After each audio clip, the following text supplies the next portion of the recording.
And this is typical North Korean. One step back, two steps forward, one step back. That's what they always do. And in some ways, Kim Jong-un may have met his match here with our very unconventional president.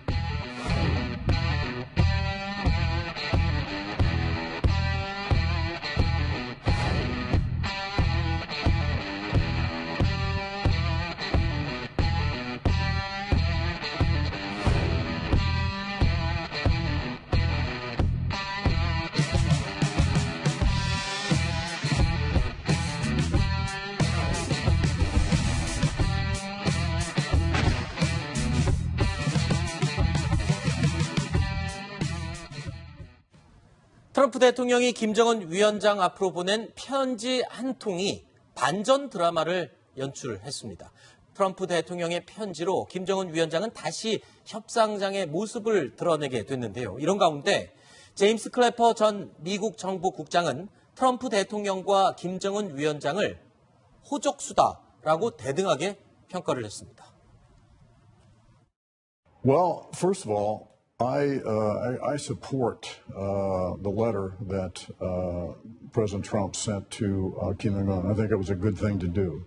And this is typical North Korean. One step back, two steps forward, one step back. That's what they always do.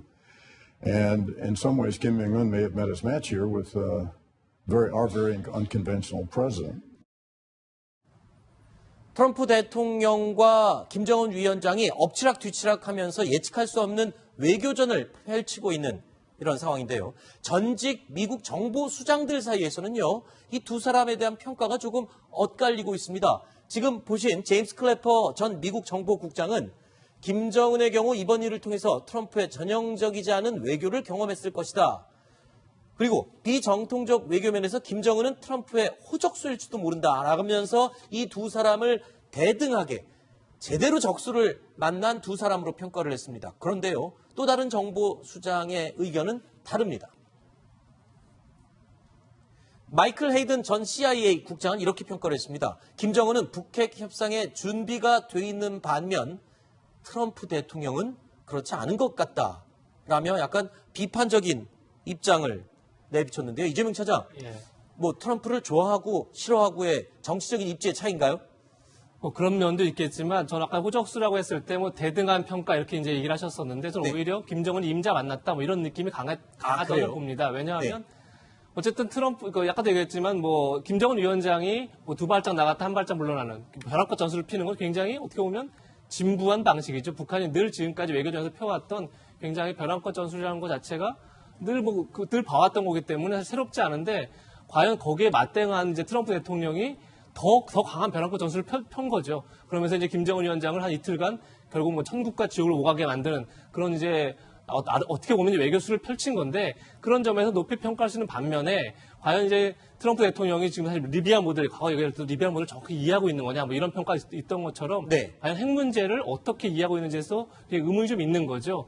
근데 저는 이제 트럼프의 그런 알 수 없는 그런 도대체 어디로 튈지 모르는 그런 성향들, 그리고 북핵에 대해서 정확히 이해하고 있는 거냐 이런 의문을 나오게 만드는 것까지가 굉장히 김정은을 당황하게 만들고 어떻게 보면 지금 협상 정국을 유력에 끌고 간 측면도 있지 않나 이렇게 평가를 합니다. 묘하게 시간차를 두고 김정은 위원장과 트럼프 대통령 한 번씩 이 상황의 주도권을 지금 쥐었다 놨다 쥐었다 놨다 하고 있거든요. 최근까지는 김정은 위원장이 주도권을 쥐고 있는 듯 했는데 저 편지 한 통으로 트럼프 대통령이 다시 주도권을 쥐게 된 모습입니다. 김정은 위원장 입장에서는 59시간 동안 롤러코스터를 타고 하늘 끝과 땅 끝을 경험한 그런 상황이다. 이런 평가까지 나오고 있어요. 네, 현재 이 북한 비핵화 회담 자체는 트럼프 대통령이 절대적으로 불리합니다. 왜 그런가면 아무리 사찰한다 하더라도 김정은 위원장이 비핵화나 의지가 없으면은 핵 단도를 숨기거나 아니면 숨기지 않는다 하더라도 다 내놨다 하더라도 다시 만들 수도 있기 때문에 이 부분에 있어서 만약에 북한을 완전히 사찰하고 또 다시 그 핵 과학자들까지도 전부 다 전직시키고 하는 과정이 없으면은 북한 비핵화가 안 되는 거거든요. 그러니까 트럼프 대통령 입장에서 굉장히 불리합니다. 그래서 어떻게 해서라도 CVI든 PVI든 해야 되기 때문에 북한한테 무조건적인 항복을 요구하는 것이고 100% 내막을 들어달라고 하는 것인데 김정은 입장에서 만약에 한 가지만 100가지 요구 중에서 한두 가지만 빼놔도 자기는 비핵화를 안 할 수도 있는 거기 때문에 트럼프 대통령이 불리합니다, 사실. 그래요? 그렇기 때문에 굉장히 지금 강하게 나가는 겁니다.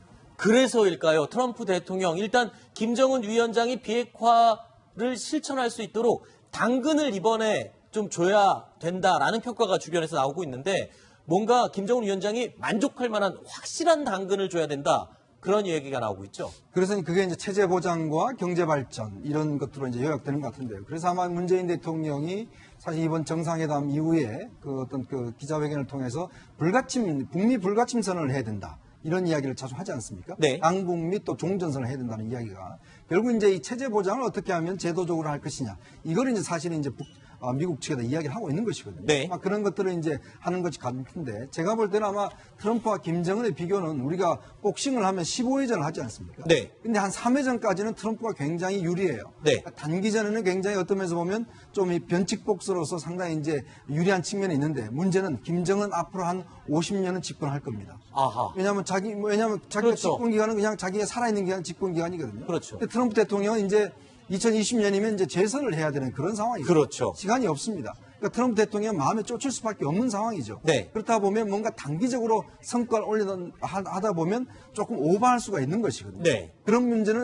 예를 들어서 김정은이 시간을 끌 수가 있습니다. 네. 그렇기 때문에 트럼프 대통령이 지금 뭔가 단기적으로 뭔가 좀 보여라, 성과물을 보여라. 즉 예를 들어서 핵무기나 그다음에 미사일을 미국으로 실어와서 그 앞에서 내가 사진을 찍도록 네. 그런 장면을 연출해라라고 이제 요구를 하고 있는 것이죠. 네. 그런데요, 우리 시청자 여러분들과 국민들이 궁금했던 게 하나가 있습니다. 이 북한의 김정은 위원장이 미국과의 협상을 앞두고 뭔가 조금 궁지에 몰렸다 싶었을 때 시진핑 주석을 찾아갔었잖아요. 그런데 이번에는 문재인 대통령을 찾아왔단 말입니다. 이 부분은 혹시 글쎄요, 미국이 중국을 강력하게 견제하고 있기 때문에 우리 남한을 한 번 더 지렛대로 이용하겠다 이런 생각이었을까요? 이번에 시진핑 주석을 만약에 찾아갔다면 문재인 대통령을 만나지 않고 아마 이 협상은 그 회담이 열리지 않을 겁니다. 아, 영원히 멀어졌을 것이다. 그렇죠. 영원히 이제는 뭐 건널 수 없는 강을 건너게 되는 것이고 왜냐하면 문재인 대통령과 트럼프 대통령이 회담을 할 때 트럼프 대통령이 이렇게 이야기했습니다. 시진핑 주석을 딸에내서 만난 두 번째 만난 이후로 바뀌었다. 태도가 바뀌었다라고 이야기를 했거든요. 그래서 트럼프 대통령 같은 경우는 지금 시진핑 주석, 즉 중국이 북한을 어떤 링거 주사를 놔주고 있다는 또 놔줄 계획이라는 것에 대해서 강하게 의심을 하고 있는 그런 상황이기 때문에 만약에 시진핑 주석을 만난 이후에 계속 강공 드라이브를 펼친다면 더 이제 압박 정책으로 나갈 거고 또 시진핑 주석을 만나고 와서 다시 화해 모드로 전환한다 해도 어차피 미국과 중국은 서로 간에 패권 경쟁을 하는 당사국이기 때문에 네. 그에 대해서 완벽하게 마음을 열어줄 리가 없는 것이죠. 네. 자, 그리고 이번에 2차 남북 정상회담이 있을 때 이 김여정 부부장의 인사법이 조금 차이가 있었다라는 분석이 있습니다. 오른쪽은 시진핑 주석을 만났을 때 고개를 푹 숙이면서 인사를 하는 모습이었는데 우리 문 대통령을 만났을 때는 고개를 숙이는 모습을 볼 수가 없었거든요. 이 부분 뭔가 좀 이상하다라고 지적을 하는 일부 언론이 있고요. 또 다른 장면 하나 보겠습니다. 자, 지금 문재인 대통령을 만났을 때 스위스식 인사법이라고 지금 알려져 있는 3번 포옹을 하는 저 인사법을 했고요. 또 김정은 위원장은 시진핑 주석을 만났을 때 손만 꼭 잡고 있는 저런 모습이 또 대조적이거든요. 김여정과 김정은 글쎄요. 저 모습의 차이는 어떻게 해석을 해야 될까요?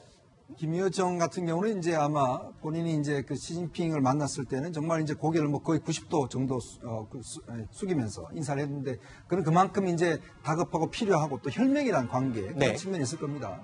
근데 이제 문재인 대통령을 만났을 때는 한국에 왔을 때나 사실 북한에 갔을 때나 제 고개를 숙이지 않아요. 그런 것을 비춰보면 사실은 김여정이 이제 선전선동부를 담당하고 있지 않습니까? 네. 그렇다고 한다면 이런 모습이 북한에 어떻게 비춰지겠습니까? 결국 이제 남한의 대통령에 대해서 당당하게 맞아갔다. 네. 이런 모습들을 아마 비춰지는 것을 본인이 다 상상을 했을 겁니다. 네. 아마 그런 측면이 있을 것이고 김정은이 저런 모습을 보인 것은 제가 볼 때는 아마 김정은이 마음이 굉장히 급했던 것 같아요. 네. 즉 문재인 대통령을 만나는 것 자체가 자기로서 하나의 탈출구가 마련된 듯한 느낌이 네. 있을 겁니다. 그런 측면에서 아마 저렇게 본인이 뭐 스위스식이라고 이야기를 하는데 3번씩이나 저렇게 이제 껴안을 정도로 상당히 친근감을 표시한 것이 아닌가 생각이 듭니다. 네, 지금 저 모습이 연출될 때 깜짝 놀랐던 게요. 보는 사람들이 문 대통령이 조금 당황스러워할 정도로 굉장히 격하게 당겨서 끌어안는 김정은 위원장의 모습을 볼 수 있었는데 글쎄요.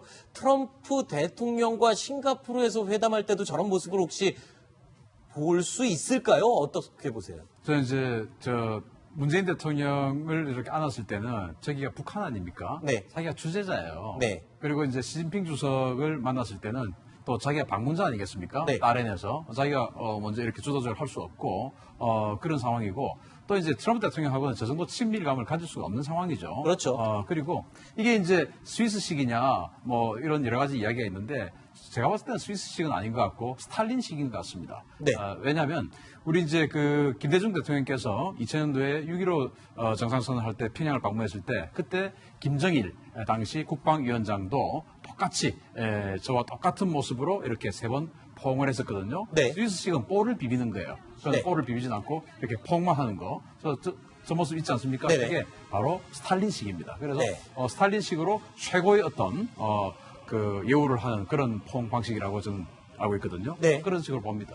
자, 그런데 2차 남북 정상회담이 이루어지면서 판문점 선언에 대한 실천, 그리고 문화 교류, 이산가족 상봉, 그리고 체육 행사 교류, 뭐 이런 것들에 대한 실질적인 논의가 급물살을 탈 것으로 지금 알려지고 있습니다. 그런데 비핵화 문제가 최우선 과제이기 때문에 이보다 앞서서 하면 안 된다. 뭔가 좀 힘 조절과 속도 조절을 해야 될 때다라고 여기저기서 우리 정부를 향해서 조언을 하고 있는 상황이죠. 그렇죠. 일단 북한이 비핵화를 하지 않으면 잘못하면은 그 미국과 북한 간에 어떻게 군사적 갈등도 있을 수가 있습니다. 네. 그러니까 그런 문제가 먼저 비핵화 문제가 먼저 해결돼야 남북한 교류 협력이 이렇게 확대될 수 있기 때문에 먼저 비핵화 문제가 좀 앞서 나가고 네. 거기에 발맞춰 가지고 이제 남북 교류 협력이 이렇게 네. 진전돼야 된다는 게 이제 중론입니다. 네. 사실 이 이낙연 총리도 오늘 이와 관련된 언급이 있었습니다.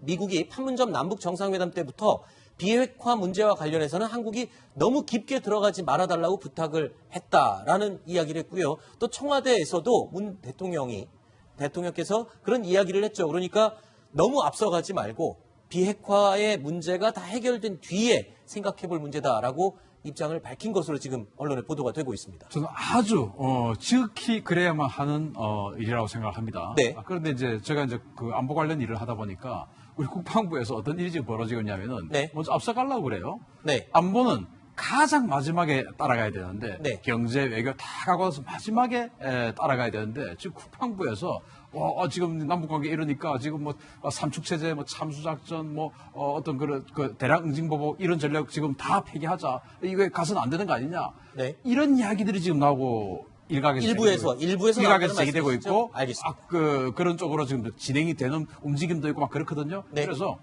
방금 이낙연 총리 하신 말씀처럼 우리는 비핵화보다 한 발짝 늦게 가는 것이 맞다라고 네. 생각합니다. 알겠습니다.